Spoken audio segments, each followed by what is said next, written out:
ముందుగా మా మీడియా మిత్రులందరికీ నా నమస్కారాలు. అలానే బద్వేలు నియోజకవర్గంలో ఉన్న ప్రతి ప్రజలకు నా నమస్కారాలు తెలియజేసుకుంటూ, ఈరోజు మాకు బాధాకరమైన రోజు. మేము ఎంతతో ఆశతో ఉన్నాము. ఎటువంటి పరిస్థితులైనా బద్వేలు నియోజకవర్గంలో కూటమి అధికారంలోకి వస్తుంది నియోజకవర్గంలో కూడా అనుకున్నాము. కాకపోతే ప్రజలు మళ్ళా వాళ్ళకే నియోజకవర్గంలో పట్టం చేత పెట్టారు. గత 20 సంవత్సరాల నుంచి ప్రజలు చూశారు. వాళ్ళ ప్రజలకు వైఎస్ఆర్సీపీ చేసింది ఏమీ లేదు. అయినా ప్రజలు వేశారా ఓట్లు, లేకుంటే లింకింగ్ చేసుకున్నారా అనేదే మా డౌటు. మేము 272 బూతుల్లో జనసేన పార్టీ 272 బూతుల్లో ప్రతి గడపకు వెళ్ళి మేము ప్రచారం కూడా చేశాము. ఈరోజు దానికి అనుకూలంగానే ఇంచుమించు కూటమి అభ్యర్థి బొజ్జా రోసన్న గారికి జనసేన పార్టీ తరఫున 30,000 పైచిలకు ఓటు పడటం ద్వారా ఇంచుమించు 70,000 చిల్లర ఓటు బొజ్జా రోసన్న గారు రావడం జరిగింది. కానీ మాకు చాలా బాధ కలుగుతుంది. అయినా ప్రజలు ఏ తీర్పిచ్చినా మేము తీసుకోవడం సమంగా తీసుకుంటాం. మాకు ఆనందం కలిగే విషయం ఏమిటంటే, ప్రజలు రాష్ట్రంలో బద్వేలు నియోజకవర్గంలో ఎట్లున్నా రాష్ట్రంలో పవన్ కళ్యాణ్ గారు చెప్పిన మాటకు విలువిచ్చి వ్యతిరేక ఓటు చీలనివ్వను అని 2001 విప్పటం గ్రామంలో మా పార్టీ ఆవిర్భావ సభలో మా అధ్యక్షుడు శ్రీ పవన్ కళ్యాణ్ గారు చెప్పారు. అప్పటి నుంచి అదే మాట మీద కొనసాగుతున్నాడు, అదే మాట మీద కొనసాగాడు. ఆఖరికి ఆ మాట కోసమే ఈరోజు భారీ మెజార్టీగా కూటమికి ప్రజలు ఓట్లేసి పట్టం చేతపట్టారు.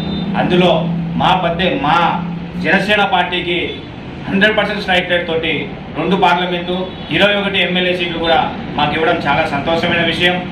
కానీ మా పవన్ కళ్యాణ్ గారి సార్కి పెద్ద బాధ్యత ఆంధ్రప్రదేశ్ చేతిలో పెట్టింది. ఆయన ఎంత దూరమైనా వెళ్తారు, కానీ చెప్పిన ప్రతి మాట నిలబెట్టుకొని ప్రజలు ఆంధ్రప్రదేశ్లో ప్రజలు గెలిచడం కోసమే ప్రజలచే ఎంచుకోబడిన పార్టీయే జనసేన పార్టీ.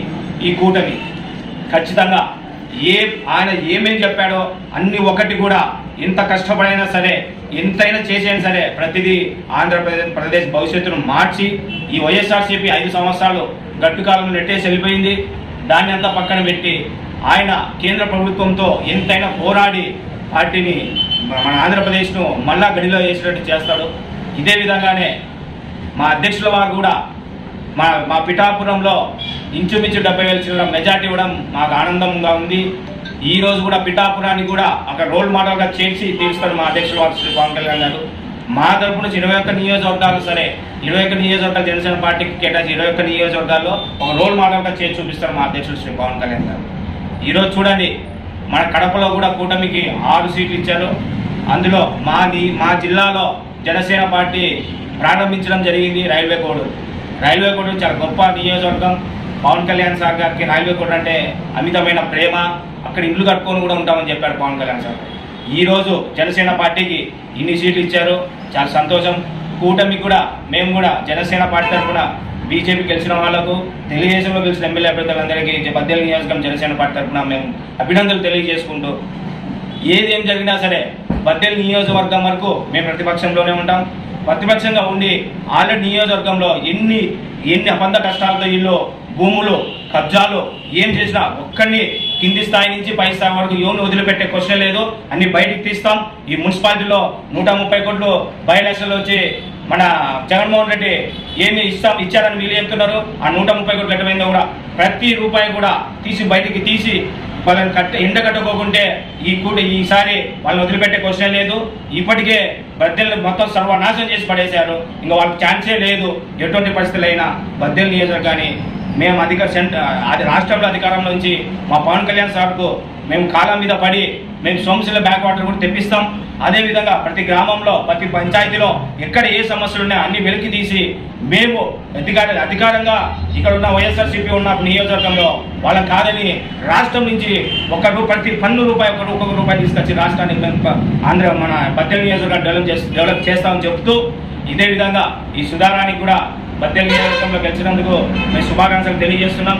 ఇప్పటి నుంచైనా మారండమ్మా, మీరు మీ సొంత నిర్ణయాలు తీసుకోండి.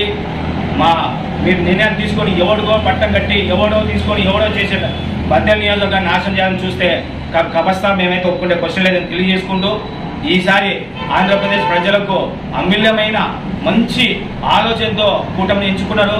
ఆంధ్రప్రదేశ్ తలరాతను మా పవన్ కళ్యాణ్ గారు, అలానే చంద్రబాబు గారు, అలానే నరేంద్ర మోడీ గారు మార్చేస్తారని, ఖచ్చితంగా మారుస్తారు. మన ఆంధ్రప్రదేశ్ భవిష్యత్తు చేంజ్ చేస్తారని తెలియజేసుకుంటూ జై హింద్, జై జనసేన.